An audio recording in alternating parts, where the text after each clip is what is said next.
DK Shivakumar ಅವರ ಸಂಪುಟದಲ್ಲಿ ಜಿಲ್ಲಾವಾರು ಪ್ರಾತಿನಿಧ್ಯವನ್ನ ಗಮನಿಸ್ತಾ ಹೋಗೋದಾದ್ರೆ ಬೆಂಗಳೂರು ನಗರ, ಬೆಂಗಳೂರು ದಕ್ಷಿಣ ಜಿಲ್ಲೆಗೆ ಸಿಎಂ ಸೇರಿ ಒಟ್ಟು 9 ಸಚಿವ ಸ್ಥಾನ ಸಿಕ್ಕಿದೆ. ಇತ್ತ ಕಲಬುರಗಿ ಜಿಲ್ಲೆಗೆ 3, ಬೆಳಗಾವಿಗೆ 2, ಮಂಡ್ಯಕ್ಕೆ 2, ಕೊಪ್ಪಳಕ್ಕೆ 2, ಹಾಗೆಯೇ ಇನ್ನುಳಿದಂತೆ ದಾವಣಗೆರೆ, ಹಾವೇರಿ, ಹಾಸನ, ಚಿಕ್ಕಮಗಳೂರು, ಬಾಗಲಕೋಟೆ, ಶಿವಮೊಗ್ಗ, ಉತ್ತರ ಕನ್ನಡ, ಚಾಮರಾಜನಗರ, ಚಿತ್ರದುರ್ಗ, ಬಳ್ಳಾರಿ ಜಿಲ್ಲೆಗೆ ತಲಾ 1 ಮಂತ್ರಿಗಿರಿಯನ್ನ ಕೊಡಲಾಗಿದೆ. ಜಿಲ್ಲಾವಾರು ಪ್ರಾತಿನಿಧ್ಯವನ್ನ ಕೊಡಲಾಗಿದೆ ಎನ್ನುವಂಥದ್ದು ವೆರಿ ಕ್ಲಿಯರ್. ಇಲ್ಲಿ ಮೈಸೂರು, ವಿಜಯಪುರ, ಬೀದರ್ ಜಿಲ್ಲೆಗಳಲ್ಲಿ ತಲಾ 1 ಸಚಿವ ಸ್ಥಾನವನ್ನು ಕೊಡಲಾಗಿದೆ. ಡಿಕೆ ಶಿವಕುಮಾರ್ ಸಂಪುಟದಲ್ಲಿ ಕೆಲ ಜಿಲ್ಲೆಗಳಿಗೆ ಸಚಿವ ಸ್ಥಾನದ ಭಾಗ್ಯವೇ ಇಲ್ಲ. ಯಾವ್ಯಾವ ಜಿಲ್ಲೆ ಅಂತ ನೋಡ್ತಾ ಹೋಗೋದಾದ್ರೆ ಕೋಲಾರ, ಚಿಕ್ಕಬಳ್ಳಾಪುರ, ಯಾದಗಿರಿ, ರಾಯಚೂರು, ಕೊಡಗು, ಉಡುಪಿ, ಗದಗ 7-8 ಜಿಲ್ಲೆಗಳಿಗೆ ಡಿಕೆ ಸಂಪುಟದಲ್ಲಿ ಯಾರಿಗೂ ಮಂತ್ರಿ ಭಾಗ್ಯವೇ ಸಿಕ್ಕಿಲ್ಲ. ಇಲ್ಲಿ ಜಿಲ್ಲೆಗಳನ್ನ ಕಡೆಗಣನೆ ಮಾಡಿದ್ದಾರೆ ಎನ್ನುವಂಥ ಗಂಭೀರ ಆರೋಪವೂ ಕೂಡ ಇದೆ. ಹಾಗೆಯೇ ಜಿಲ್ಲಾವಾರು ಲೆಕ್ಕಾಚಾರಗಳನ್ನು ಕೂಡ ಗಮನಿಸ್ತಾ ಇರಬಹುದು.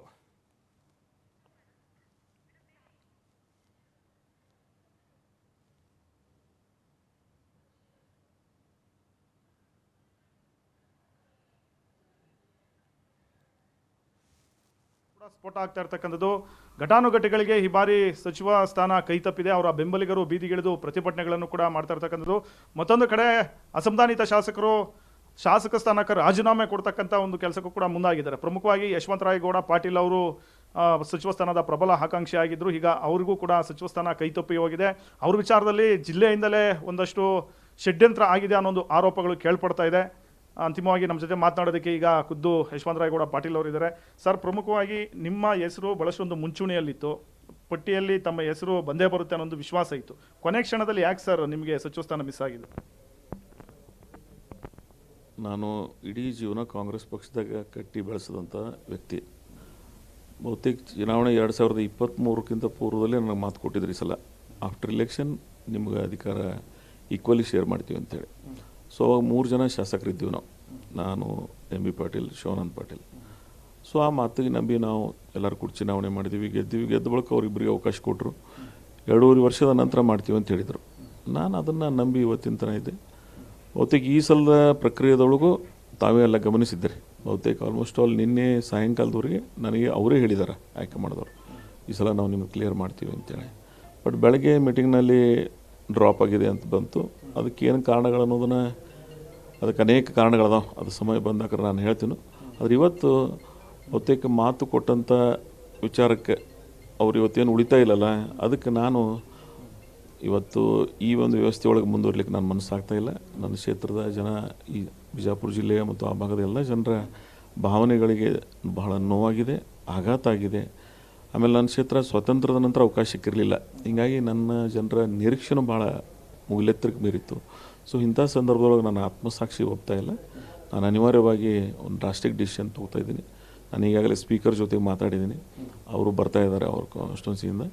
ಸೊ ಸೆಕ್ರೆಟರಿ ಅವ್ರ ಜೊತೆಗೆ ಮಾತಾಡಿದ್ದೀನಿ. 3-4 ಗಂಟೆಗೆ ಹೋಗಿ ನಾನು ರಿಸೈನನ್ನು ಸಬ್ಮಿಟ್ ಮಾಡ್ತಾಯಿದ್ದೀನಿ. ನಾನು ಯಾಕೆ ಸರ್ ಇಂಥ ಒಂದು ನಿರ್ಧಾರ, ಶಾಸಕ ಸ್ಥಾನಕ್ಕೆ ರಾಜೀನಾಮೆ ಕೊಡುವಷ್ಟು ನಿಮಗೆ ನೋವಾಗಿದೆಯಾ ಅಂತ? ಇವತ್ತು ರಾಜೀನಾಮೆ ಸಬ್ಮಿಟ್ ಮಾಡಿ ಆಮೇಲೆ ಮಾತಾಡ್ತೀನಿ ನಾನು ತಮ್ಮ ಜೊತೆ.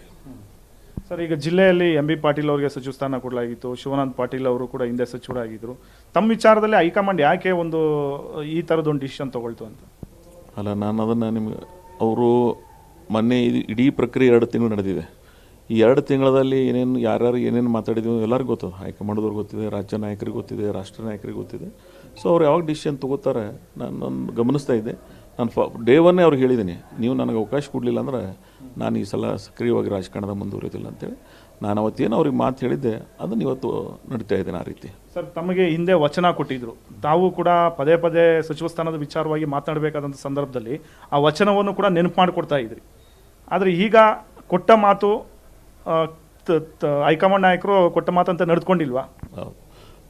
ಈಗ ಅದಕ್ಕಾಗಿಯೇ ನಾನು ಇದನ್ನು ಈ ರೀತಿ ರಿಸೈನ್ ಮಾಡ್ತಕ್ಕಂಥ ಡಿಸಿಷನ್ ತೊಗೋತಾ ಇದ್ದೀನಿ. ಯಾಕಂದರೆ ಅವ್ರು ಮಾತು ಕೊಟ್ಟಾಗ ನಡೆದಿರೋ ಪ್ರಶ್ನೆನೇ ಬರ್ತಿರಲಿಲ್ಲ, ಅಥವಾ ಮೊದಲೇ ಮಾತು ಕೊಡಬಾರ್ದು. ನೀವು ಒಂದು ಯಾರಿಗಾದರೂ ಮಾತು ಕೊಟ್ರಿ ಅಂದ್ರೆ ಅದು ನಡೀಲಿಲ್ಲ ಅಂದ್ರೆ ಅದಕ್ಕೆ ಅರ್ಥ ಏನದ? ರಾಜಕೀಯ ವ್ಯವಸ್ಥೆ ಒಳಗೆ ವಿಶ್ವಾಸ ಅನ್ನೋದು 3 ಅಕ್ಷರ ಭಾಳ ಇಂಪಾರ್ಟೆಂಟ್. ನೀವು ಅದನ್ನು ನಡೀತಾ ಇಲ್ಲ ಅಂದ್ರೆ ನಿಮ್ಮ ಜೊತೆಗೆ ಮುಂದುವರಿದ್ರಾಗ ನನ್ನ ಮನಸ್ಸಾಕ್ಷಿ ಒಪ್ತಾ ಇಲ್ಲ. ಸೊ ನಾನು ಶಾಸಕ ಸ್ಥಾನಕ್ಕೂ ರಿಸೈನ್ ಮಾಡ್ತಾಯಿದ್ದೀನಿ. ಕಾಂಗ್ರೆಸ್ ಪಕ್ಷದಾಗ ಅದಕ್ಕೂ ಸಹಿತ ನನ್ನ ಅನೇಕ ಒಡನಾಡಿಗಳ ಅಭಿಪ್ರಾಯ ತಗೊಂಡು ಒಂದು ನಿರ್ಣಯಕ್ಕೆ ಬರ್ತೀನಿ ನಾನು. ಸರ್, ಇಂಡಿ ಕ್ಷೇತ್ರಕ್ಕೆ ಇದುವರೆಗೂ ಸಚಿವ ಸ್ಥಾನವನ್ನೇ ಕೊಟ್ಕೊಂಡು ಬಂದಿಲ್ಲ ಸ್ವಾತಂತ್ರ್ಯ ಪೂರ್ವದ ನಂತರ. ಆ ಒಂದು ಅಸಮಾಧಾನ ಇತ್ತ? ಯಾಕಂದರೆ ನಿಮ್ಮ ಕ್ಷೇತ್ರ ವಿಚಾರದಲ್ಲಿ ಯಾಕೆ ಇಷ್ಟೊಂದು ಕಡೆಗಣನೆ ಆಗ್ತಿದೆ ಅಂತ ಅದು ನನಗೆ ತಿಳಿತಾ ಇಲ್ಲ. ಇಂಡಿ ಏನು ಶಾಪಗ್ರಸ್ತದೋ ಗೊತ್ತಿಲ್ಲ. ಸ್ವಾತಂತ್ರ್ಯದ ನಂತರ ಅನೇಕ ಜನರಲ್ಲಿ ಯೋಗ್ಯತಾವಾನರಾಗೋದ್ರೂ ಸಹಿತ ಅವ್ರಿಗೆ ಅವಕಾಶ ಸಿಗಲಿಲ್ಲ. ಈ ಕೊನೆಗೆ ನನಗೂ ಸಿಗಲಿಲ್ಲ. ದುರ್ದವಶಾತ್ತರಲ್ಲಿ ಅನೇಕ ಷಡ್ಯಂತ್ರಗಳದ, ಅದು ನಿಮಗೂ ಗೊತ್ತಾಗ್ತದೆ. ಆಮೇಲೆ ಈಗಾಗಲೇ ಗೊತ್ತೋದ ಇಲ್ಲ, ನಮ್ಮ ಜಿಲ್ಲೆಯ ಜನರಿಗೆ ಗೊತ್ತದ ಏನಿದ್ರ ಹಿಂದಿನ ಕೈವಾಡ ಏನಿದೆ, ಯಾರ್ಯಾರು ಇದನ್ನು ಮಾಡ್ತಾ ಇದ್ದಾರೆ. ಸೊ ನಾನು ಅದನ್ನು ಸಂದರ್ಭ ಬಂದಾಗ ನೋಡೋಣ. ರಾಜಕಾರಣ ಅವ್ರಿಗೆ ಅವಕಾಶ ಸಿಕ್ಕಿದ್ದು ಅವ್ರು ಮಾಡಿದ್ದಾರೆ. ಮುಂದಿನ ಜಿಲ್ಲೆಯ ಜನ ಗಮನಿಸ್ತಾ ಇದ್ದಾರೆ ಏನಾಗ್ತಾ ಇದೆ ಅನ್ನೋದನ್ನು. ನೀವು ಕೂಡ ಹಿರಿಯರಿದ್ರಿ ಸರ್, ಹಿರಿತನಕ್ಕೂ ಕೂಡ ಪಕ್ಷದಲ್ಲೇ ಬೆಲೆ ಇಲ್ವಾ ಅಂತ? ನಾನು ಟೋಟಲಿ 4 ZP 4 MLA 40 ವರ್ಷ ಸಕ್ರಿಯದಾಗ ರಾಜಕಾರಣದಾಗಿದ್ದವು.